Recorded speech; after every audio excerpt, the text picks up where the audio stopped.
목적이 무엇인가, 교육의 목적이 무엇인가 하는 것을 잘 생각해 보아야 합니다. 목표를 갖다가 뒀는데 출항을 했습니다.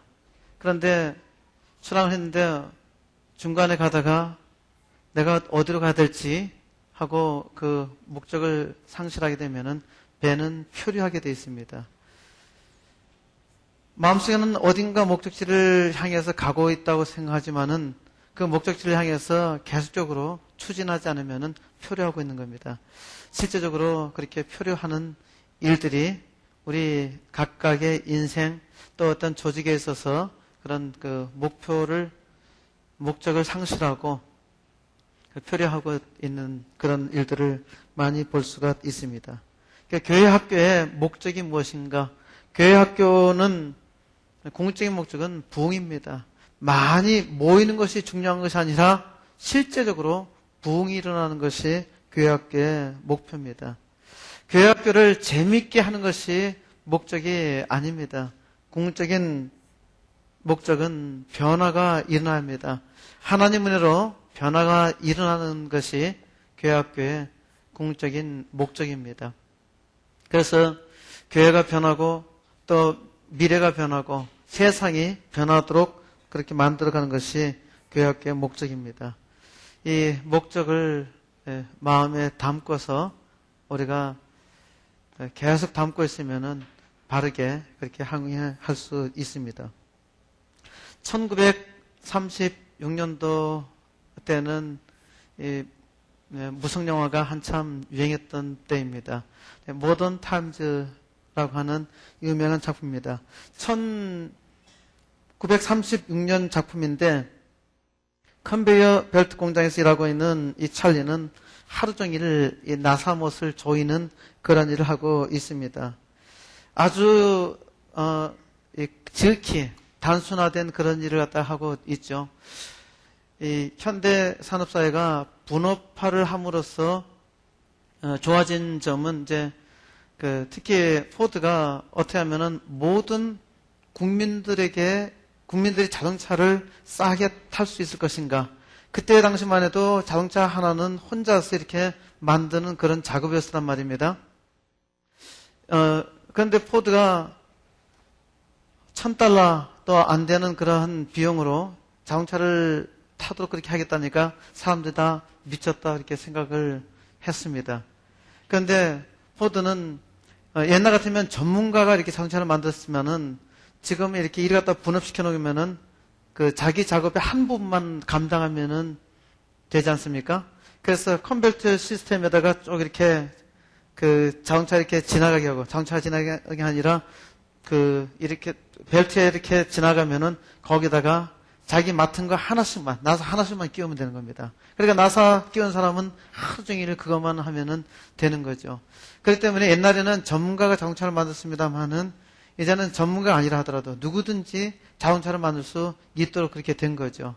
그렇게 이제 분업화 시킴으로써 가격을 굉장히 다운시켰고 또 많은 사람들이 자동차를 갖다 삼으로써 대량 소비가 되고 또 그 돈이 다시 회사에 들어오니까 근로자의 보수가 올라가고 그래서 포드가 많은 사람들에게 꿈을 심어줬는데 좋은 꿈은 많은 사람들이 저렴하게 자동차를 이용할 수 있도록 되었다는 것이고 또 하나는 이 포드 덕분에 근로자의 임금이 급상승하게 되었던 겁니다.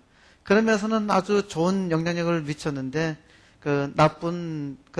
안 좋은 그런 단점은 사람 갖다가 기계화 시키게 된 것이죠. 그래서 거기에 대한 반발로서 만들어진 작품이 모던 타임즈라는 그런 작품입니다. 물론 옛날에도 이제 공장 이렇게 세워지면서 사람들이 자기 일거리를 갖다가 빼앗기니까 저 공장 때문에 우리가 망하게 됐다. 그래서 한동안은 공장 파괴 운동도 일어났습니다. 근데 그 시기가 이제 지나서 자꾸 이제 사회가 분업화, 자동화되면서 사람들이 일을 하게 되는데 아주 단순한 일을 계속적으로 반복하다 보니까 옛날에 어떤 자리에 내가 없으면 안 됐는데 지금은 내가 없어도 누구나 대체해도 될 수 있는 그런 일이 된 거죠. 그래서 사람들이 늘 같은 작업을 갖다가 반복하게 됐는데 이런 작업 속에서 사람이 하나의 기계로 그렇게 전락하게 된 겁니다. 그래서 이 모던 타임즈의 주제는 1930년대에 미국이 산업사회로 이렇게 바뀌면서 비인간화된 그런 사회, 그리고 기계 만능주의가 이렇게 되면서 자꾸 사람들이 소외되게 된 겁니다. 거기에 대한 반발로 이 영화로서 항의를 갖다 했던 것이죠.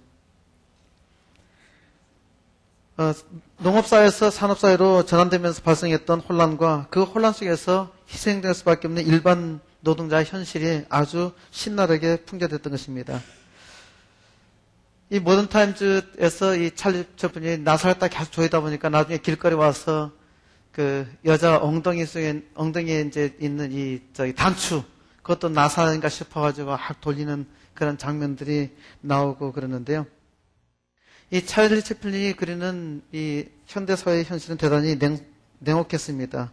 노동자들은 마치 축사에 끌려가는 양떼처럼 공장에 들어가게 됐고 자본가는 커다란 스크린 앞에서 노동자들이 일하는 것을 감시합니다. 심지어 화장실에 가는 시간까지 체크당하게 되고 그 화장실에서 담배라도 이렇게 물고 있으면은 스크린을 통해서 당장 그것이 모니터링 돼가지고 이 공장주 앞에 붙들려 가게 됩니다. 점심시간도 아까워가지고 자동으로 급식할 수 있는 그런 기계를 만들어가지고 제공하게 되는데 이런 자동화된 일터는 실업자를 대량 양산하게 되고 또 그런 사람들은 거리에서 시위를 하게 됩니다. 그래서 거리에서는 빵 하나 때문에 훔치는 그런 사람도 있고 시위를 하다가 총을 맞아 죽은 사람도 있습니다. 이런 사람들 때문에 거리에는 경찰관들이 득실득실한 그런 장면이 나타나고 있습니다. 이 주인공의 방랑자는 현대의 노동자입니다. 무엇을 자기가 생산하고 있는지 자기도 알 수 없는 그런 작업대에서 계속적으로 볼트를 조입니다. 단 반초만 늦어도 일관된 작업체제는 엉망이 돼버리고 쉴 새 없이 볼트를 조이는 그 두 손은 작업대를 떠나도 자동적으로 이렇게 움직이게 되어 있습니다. 이런 모던 타임즈에서 찰리 채플린이 그리는 그런 현대가 지금 우리의 현실로 되었습니다. 인간은 산업사회의 노예가 되어버리고 만 것입니다. 현대사회를 사는 우리가 현대 문화의 노예라고 하는 것에 대해서 잘 인식하지 못합니다. 시내산에서 이스라엘 백성들은 자기를 인도해낸 이 신이 금성아지 우상이라고 이렇게 생각했던 것처럼 오늘날 우리가 알고 있는 지식을 근거로 해서 우리는 이 모든 지식이 현대 문화에 의해서 우리가 영향받고 그것에 의해서 판단하고 생각한다는 사실을 잘 알지 못하고 있습니다. 지금은 영상의 시대입니다. 사람들은 영상의 노예가 되었습니다. 앞서 말씀드렸지만은 날이 갈수록 누워서 예배드리는 사람들이 늘어나고 있습니다. 죄를 범하는 자마다 죄의 종이라 그렇게 말씀하고 있죠. 진리가 너희를 자유케 하리라. 주님께서 그렇게 말씀하고 있습니다. 근데 이스라엘 백성들은 예수님께서 말씀하셔도 그 말씀이 도대체 무슨 말씀인지 깨닫지 못했습니다. 도리어 이 이스라엘 백성들이 예수님을 죽이려고 하지 않습니까? 영상은 사람의 영혼을 뺐습니다. 사이버 공간에서 사람들은 사이버 인간으로 전락하고 있습니다. 이전에는 인격적으로 이렇게 만났던 것들이 점차적으로 비인격적인 커뮤니케이션이 되고 있습니다. 탈인간화가 일어나고 있는 것이죠. OHP라든가 빔 프로젝터라든가 이런 것들이 교육으로서 좋은 도구로 사용됩니다만은 실은 여기에 이제 강사가 있어도 저 화면을 갖다가 보게 되면은 강사하고 접촉하는 것이 아니라 화면을 통해서 만나게 됩니다. 화면을 통해서 만나기 때문에 인격적 교류가 사라지게 되는 것이죠. 그러니까 중간에 그 매체, 미디엄이라고 하는 이러한 그 매체를 통해서 보기 때문에 강사가 얘기는 하긴 하지만은 실제적으로는 매체가 교육의 중심이 되어버린 거죠. 그러니까 지금도 사람들의 관심은 이 매체를 갖다가 얼마나 잘 만드느냐에 관심을 가지고 있단 말입니다. 근데 이것을 잘 만들면 만들수록 사람들은 매체에 빠져들고 영상에 빠져드는 것이죠. 실질적으로 이 교육자하고 학생하고 교사하고 인격적 교류는 점점점 멀어지는 겁니다. 그래서 자꾸 이런 관계에서 인간 소외가 일어나게 되는 거죠. 교육을 받아서 뭔가 아는 것 같은데 이 교육이라는 것은 지식을 하나 얻었을 뿐이지 사람으로서의 인간적인 그런 마음을 만나지 못했습니다. 사람들이 지식을 가지면은 성공할 수 있다 하는 그런 생각 때문에 지식을 많이 채워놔야 된다 생각하고 지식이 많아야 자기가 뭔가 인간으로서의 자기의 지위를 차지한다 그렇게 생각을 했지만은 인간이 가진 많은 지식들을 많이 가지면 가질수록 자꾸 소외된 현상이 일어납니다. 그 사람들이 머릿속으로는 많은 것을 담아놓고 있지만은 가슴은 텅 비어버리게 되는 거죠. 그러니까 고독한 겁니다. 같이 만나서 뭔가 대화를 하려고 해도 서로 대화가 통하지 않아요. 서로 막혀 있단 말입니다. 오랜 동안 그렇게 훈련받았으니까요. 요즘은 서로 인사하는 것조차도 꺼려지는 그런 세상에 우리가 살고 있지 않습니까? 지금은 많은 사람들이 아파트를 갖다가 선호하고 아파트 생활을 하고 있습니다만은 그 아파트 딱 문 열고 들어야 되면은 거기는 완전히 다른 세계잖아요.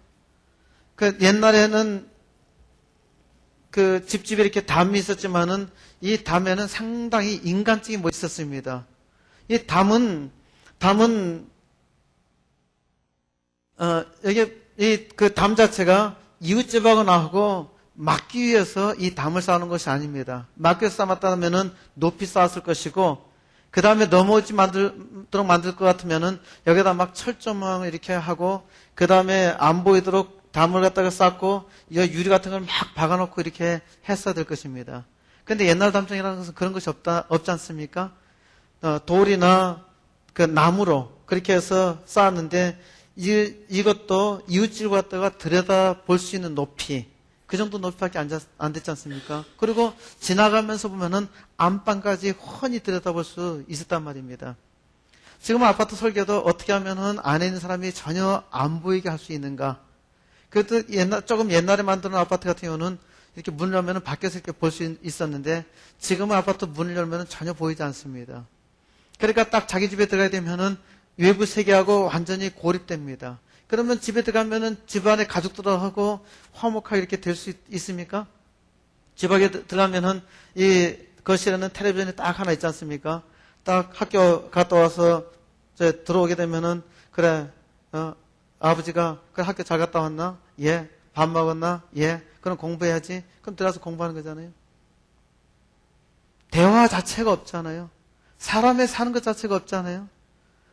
그리고 그게 없다 하면은 좀 얘기할 수 있다 하더라도 여기 와서 안단 말입니다. 그 텔레비전 켜놨어요. 그럼 텔레비전 켜놓고 얘기를 하면은 무슨 얘기가 되겠습니까?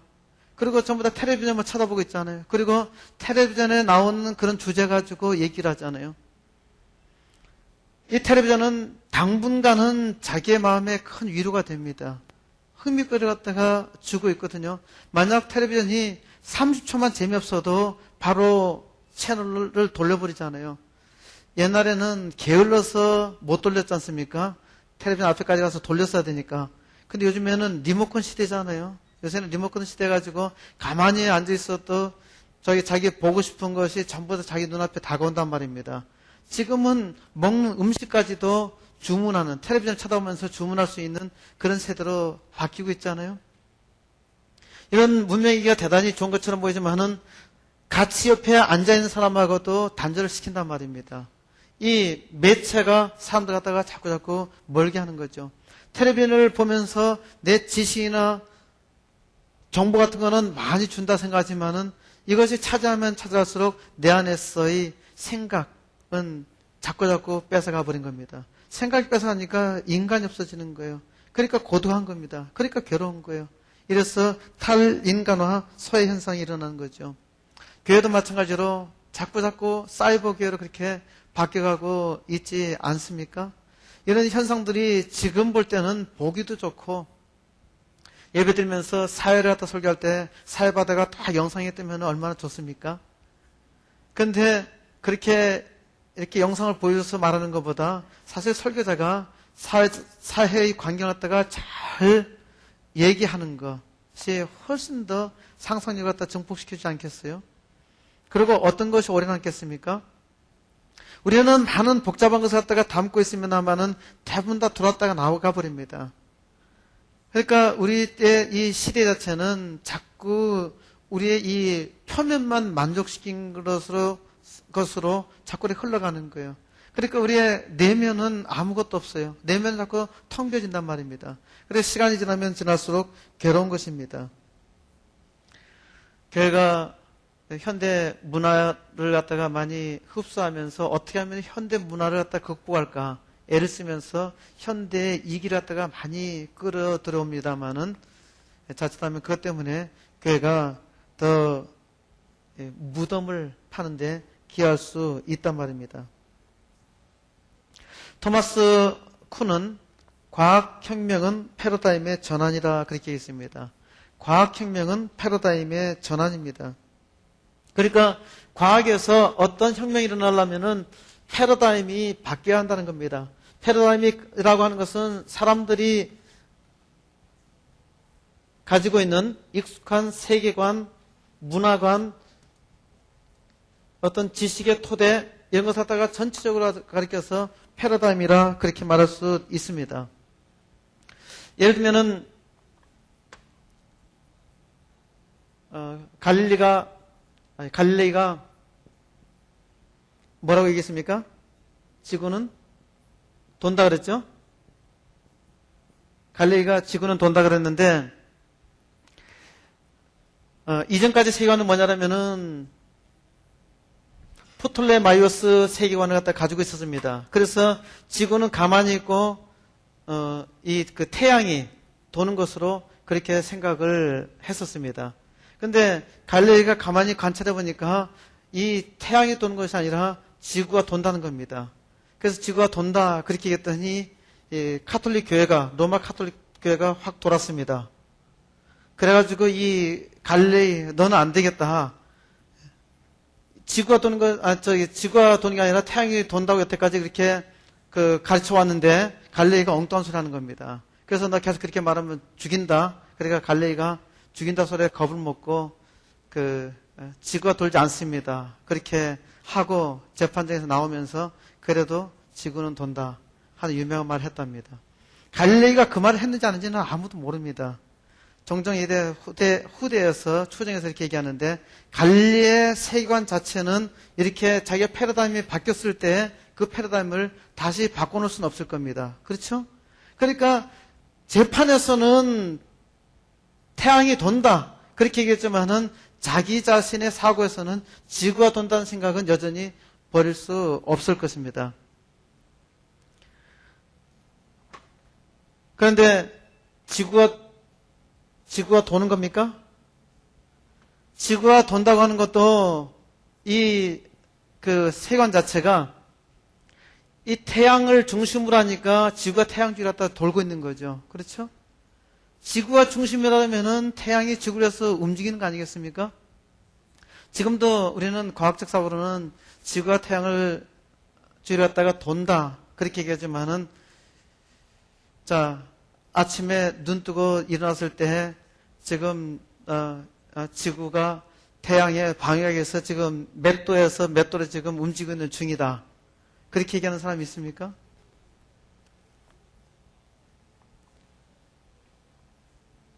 우리의 과학적인 사고는 태양이 뜬다, 태양이 진다 그렇게 말할 수 없잖아요. 그러나 우리는 일상적인 삶 속에서 태양이 뜬다는 말을 갖다가 하지 지금도 지구가 태양주를 갖다가 돌고 있는데 어느 위치에 와 있다 그렇게 해서 정확하게 과학적으로 사고하는 사람은 아무도 없습니다.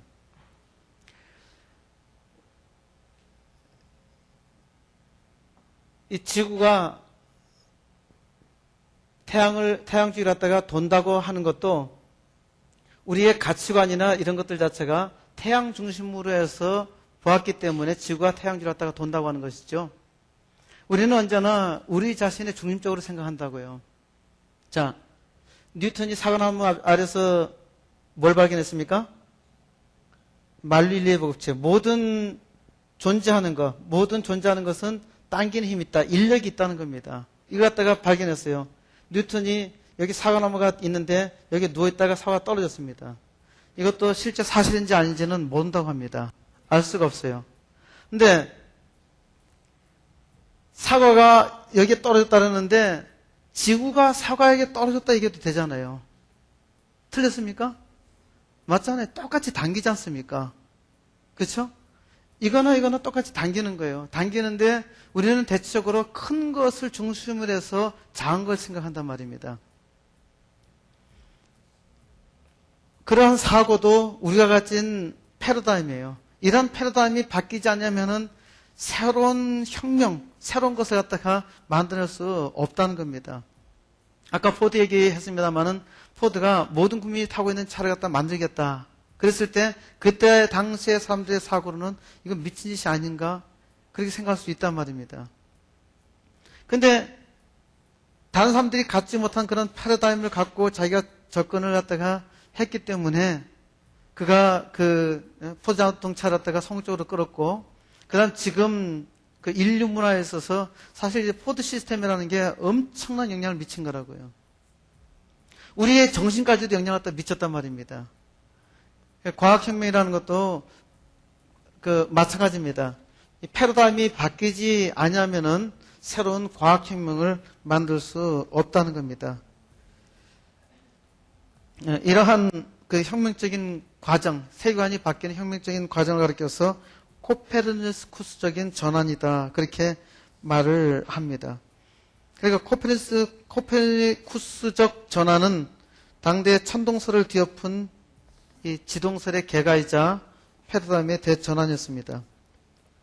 다윈의 진화론 같은 경우도 마찬가지죠. 다윈의 진화론도 원숭이로부터 사람으로 진화되었다. 이 진화되었다 하는 것에 대해서 발견한 가장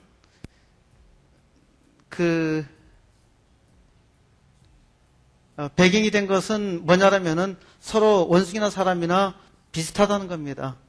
어떤 사람은 원숭이 닮은 사람도 있죠. 미국에서 가장 유명한 대통령 누굽니까? 링컨 대통령은 원숭이를 닮았다는 그러한 얘기도 많이 들었습니다. 사진 보면 그렇죠? 원숭이와 사람은 아주 비슷합니다. 이러한 상사성을 가지고 원숭이로부터 사람이 이렇게 진화됐을 것이다. 그렇게 얘기를 합니다.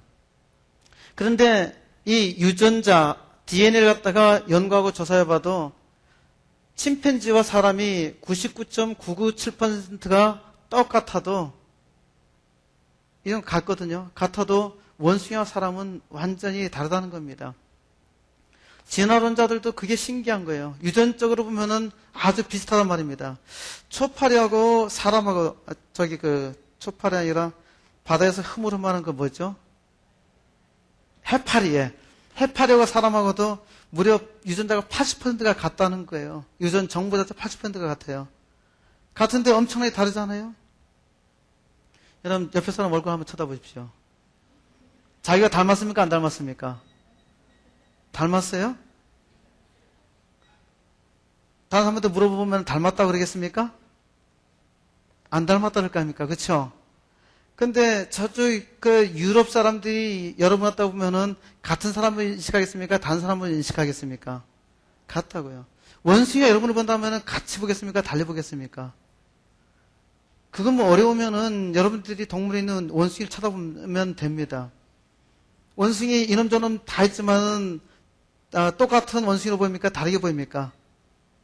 같이 보이잖아요? 근데 맨날 살아가는 자기들은 같게 보겠습니까? 다르게 보겠습니까? 다르게 보잖아요, 늘. 그쵸? 근데 우리가 그런 대상을 볼 때는 똑같이 인식을 한단 말입니다. 원숭이로부터 사람이 진화되었다라고 그렇게 생각하는 사람들은 여러 가지, 소위 이제 과학을 얘기할 때 이제 귀납적 법칙이라 그러는데, 귀납법적 근거를 들어가지고 원숭이로부터 사람이 비슷하다는 겁니다. 그게 대부분이 상사성 갖다 얘기하는 거예요. 비슷하다는 거. 원숭이하고 사람하고 비슷하다는 거예요. 그런데 원숭이를 아무리 사람 무리에 기르고 키워도 원숭이는 사람이 되지 않습니다. 뭐 개하고 맨날 먹고 자고 놀고 그러면은 개가 자기 같아집니까? 내가 개 같아지긴 하죠. 내가 개 같아지긴 하지만은 개가 나 같아지지는 절대 아닙니다. 개는 언제나 개입니다. 그러나 사람은 개하고 놀면 개가 되고, 늑대하고 놀면 늑대가 되고, 곰하고 놀면 곰이 되고, 사자하고 놀면 사자가 되잖아요. 그 실제적으로 정글에서 발견된 그 아이, 그 식 목사가 1920년대에 정글에서 그 발견된 아이를 갖다가 아무리 사람 만들라 해도 사람 만들 수가 없었어요. 15년을 가르쳐도 말을 가르쳤는데 단어는 한 40여 개 단어를 갖다 했다고 합니다만은 실제적으로 제대로 발음하는 단어는 하나도 없었어요. yes라는 단어도 yes라는 발음이 나오지 않습니다. 사람은 태어날 때 늑대 무리가 되면 늑대가 돼버려요. 늑대 인간이 돼버립니다. 그러나요, 개나 짐승들은 원숭이, 침팬지 아무리 똑똑하다 하더라도 태어났을 때부터 사람하고 같이 키워도요, 사람 구실을 못합니다. 그러나 사람은 참 많이 노력하고 애를 쓰고 가르치고 무지무지 힘썼는데도 사람이 되지 않아요.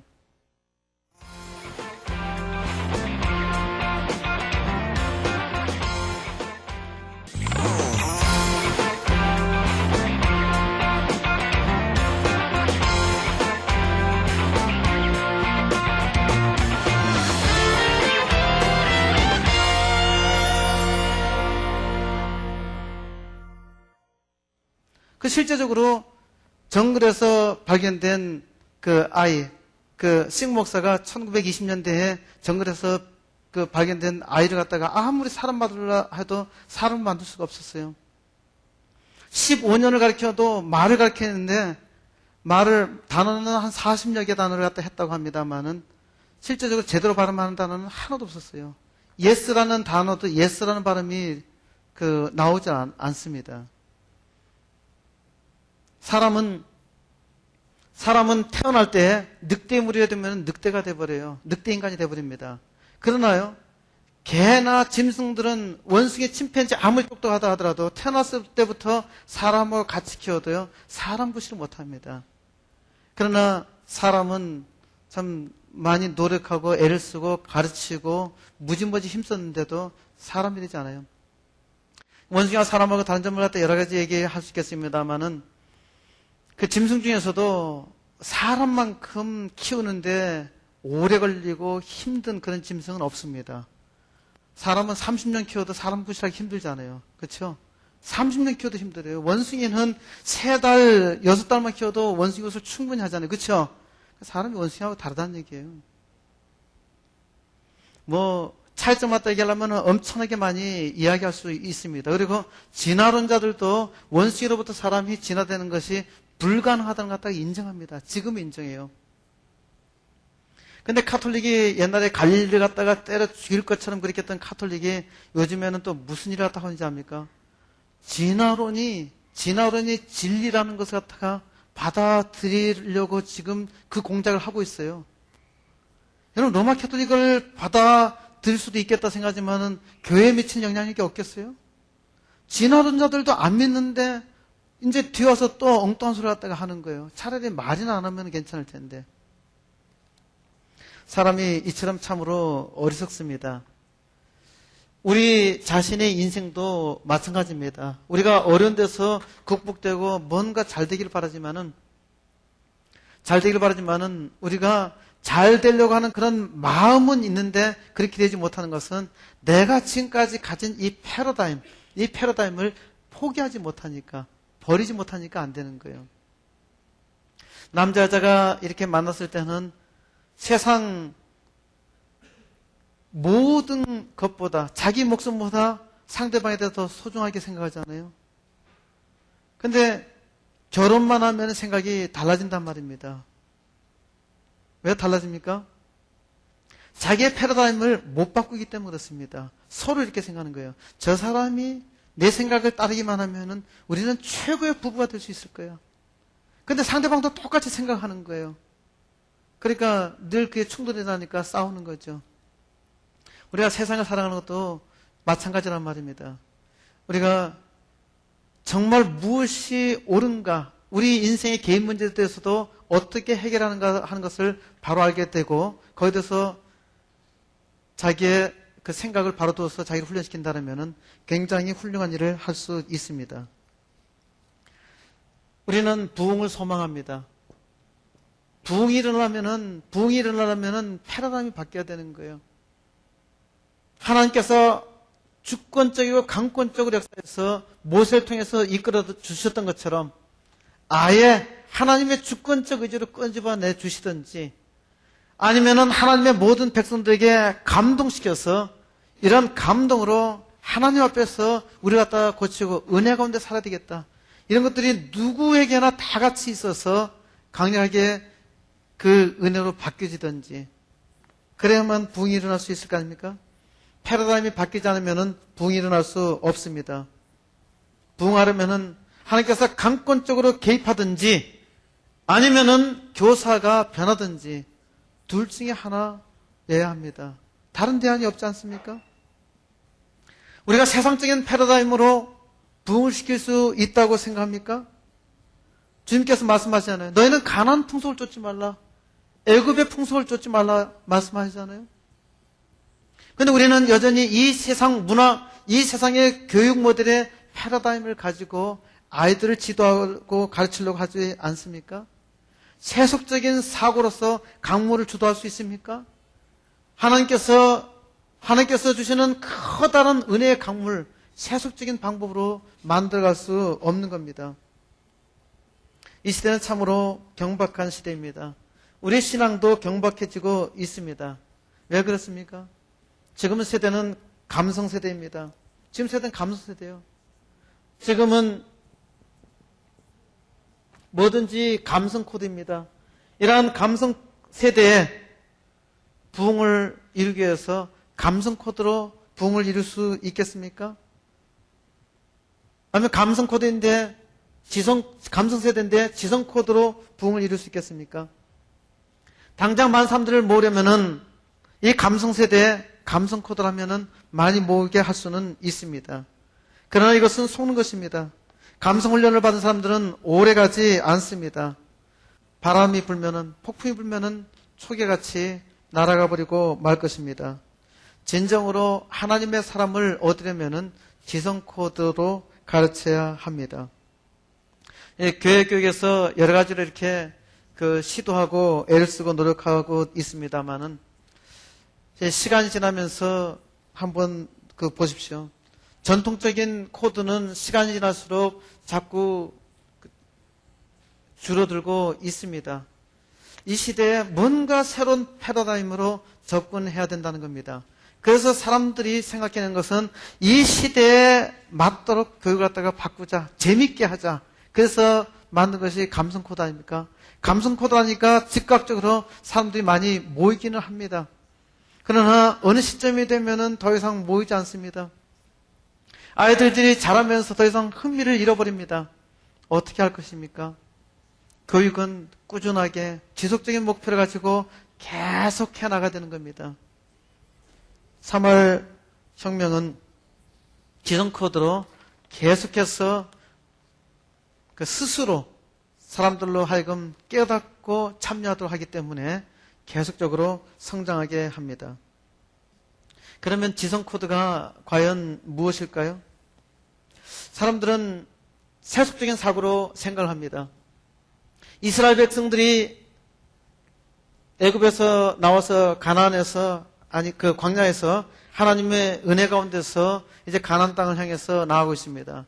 하나님께서 초자연적인 능력으로 이스라엘 백성을 갖다가 인도해 주셨죠. 근데 막상 가데스 바네아에 있어서 가나안 땅을 갖다가 눈앞에 두고 있는데 여기 이제 정탐꾼을 12명 갖다 보냅니다. 10명은 저 가나안 땅에 사는 사람들은 장대한 사람들이다. 저 사람들은 네필입니다. 대단히 장대한 사람들이다. 저들에 비해서 우리는 뭐가 같다랍니까? 우리는 뭐가 같다? 메뚜기 같다는 거예요. 저들은 대단히 장대한 자들이라는 겁니다. 그런데 우리는 메뚜기 같다는 거예요. 또 저들이 우리를 볼 때도 역시 메뚜기 같이 보지 않겠느냐. 그러니까 우리는 가나안 땅에 들어갈 수 없다는 겁니다. 우리는 세속적인 생각을 가지고 얘기하는 겁니다. 세속적인 생각으로 지식이 있어야, 능력이 있어야, 잘생겨야, 미모가 있어야, 뭔가 힘이 있어야, 돈이 있어야 성공할 수 있다고 생각합니다.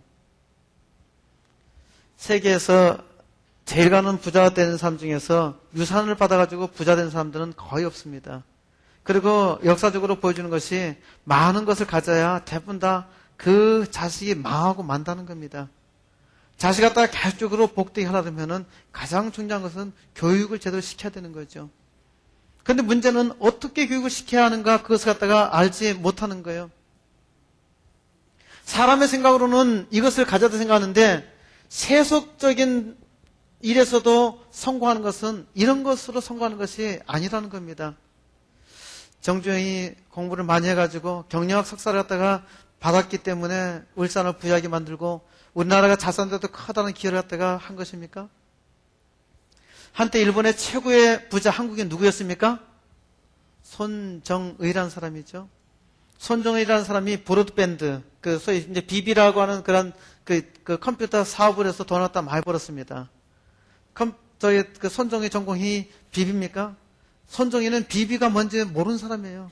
기술적으로는 아무것도 모르는 사람이에요.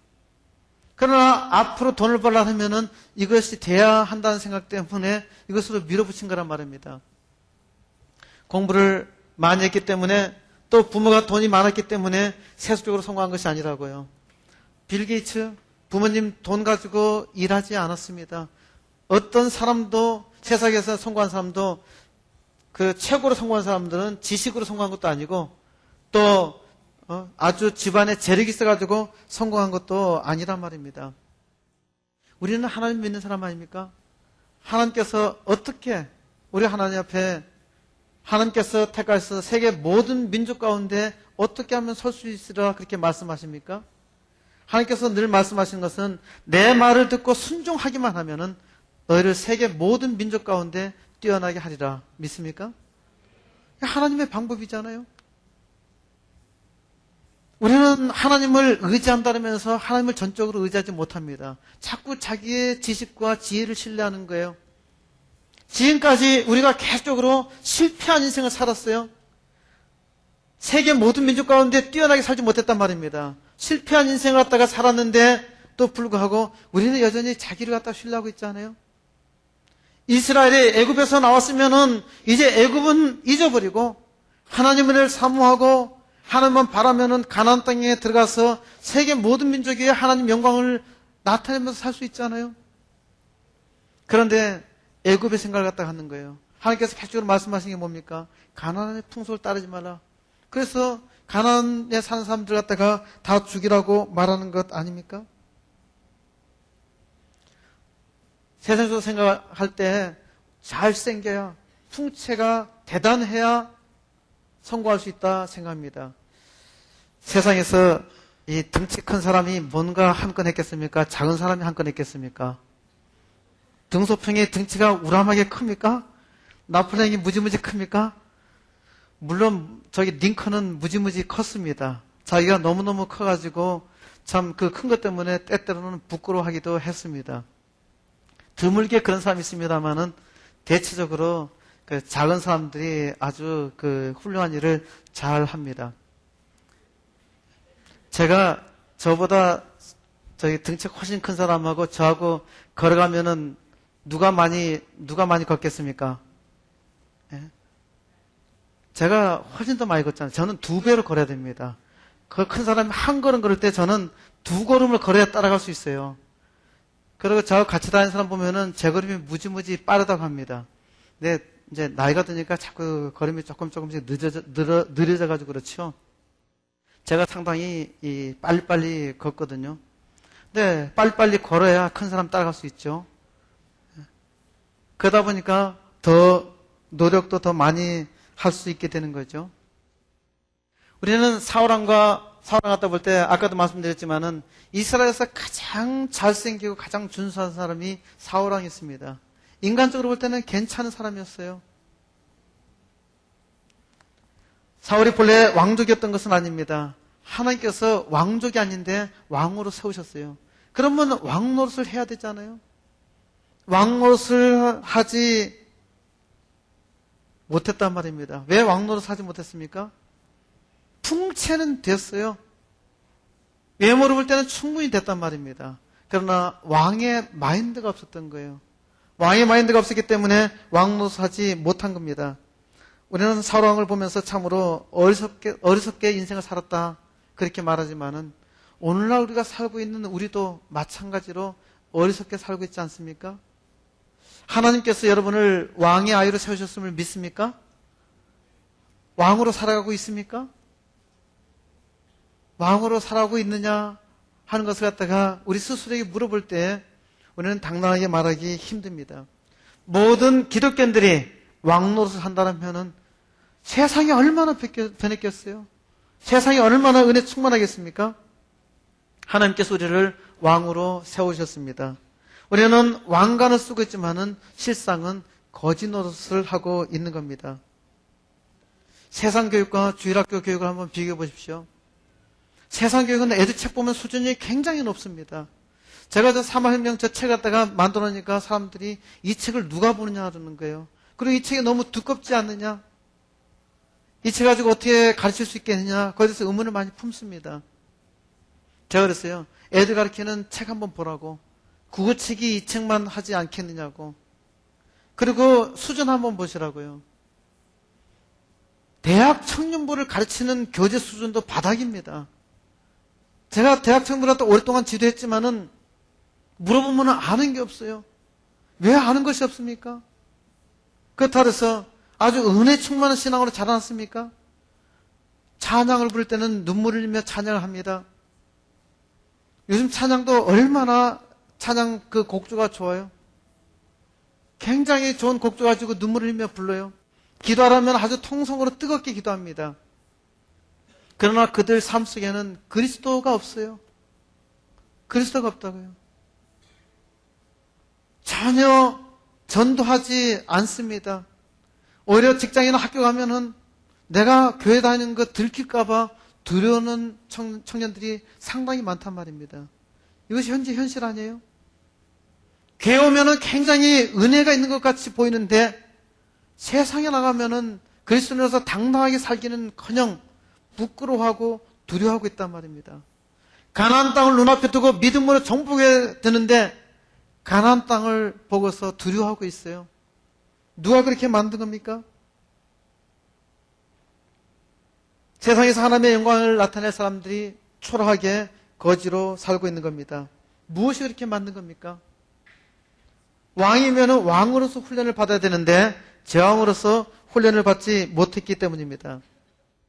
하나님은 우리를 위임해 주셨고 하나님께서는 우리가 왕 노릇하기를 소원하고 있습니다. 왕 노릇하려면 제왕 훈련을 받아야 합니다.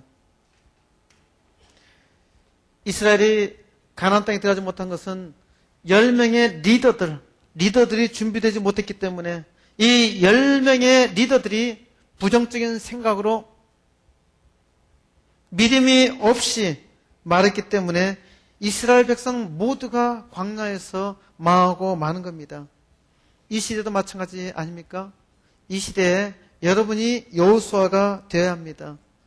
우리가 리더로서, 교사로서 우리가 맡은 바 책임을 감당하지 못하면은 우리 때문에 수많은 사람이 광야에서 죽고 만다는 것을 명심해야 합니다. 신앙교육에서도 혁명이 일어납니다. 사마을 혁명이 일어납니다. 그리스도인의 삶에 혁명이 일어나야 합니다. 혁명이라는 것은 급격한 변화입니다. 하나님께서 이 땅을 변화시키기를 간구하면서 기도하고 준비해야 합니다. 우리는 세상에 살면서 우리가 하나님 앞에서 살기를 원하지만은 많은 가치관에 있어서 혼란이 일어나고 있습니다. 사람들이 하나님을 믿는 것과 세상에 사는 것을 별개로 생각하고 있습니다. 흔히 이것을 가리켜서 이혼론이라 그렇게 생각합니다. 그래서 이혼론적인 이 세속적인 가치관은 영성하고 우리 지식하고 이것이 별개라 생각하는 겁니다. 그리고 이것을 갖다가 통합시키려는 거죠. 내 안에서 통합시키려는 겁니다. 그러니까 가치관에 있어서 혼란이 일어나는 겁니다. 그래서 가치관 혼란을 갖다가 아이들이 피하는 방법은 교회에 오면은 기독교인이 되고 세상에 나가면은 세상 사람이 되는 겁니다. 그러니까 소위 썬데이 크리스찬이 되는 거예요. 주일날에만 크리스찬입니다. 그리고 나머지 6일은 세상 사람처럼 살아가고 있는 것입니다. 이것이 우리의 현실 아닙니까?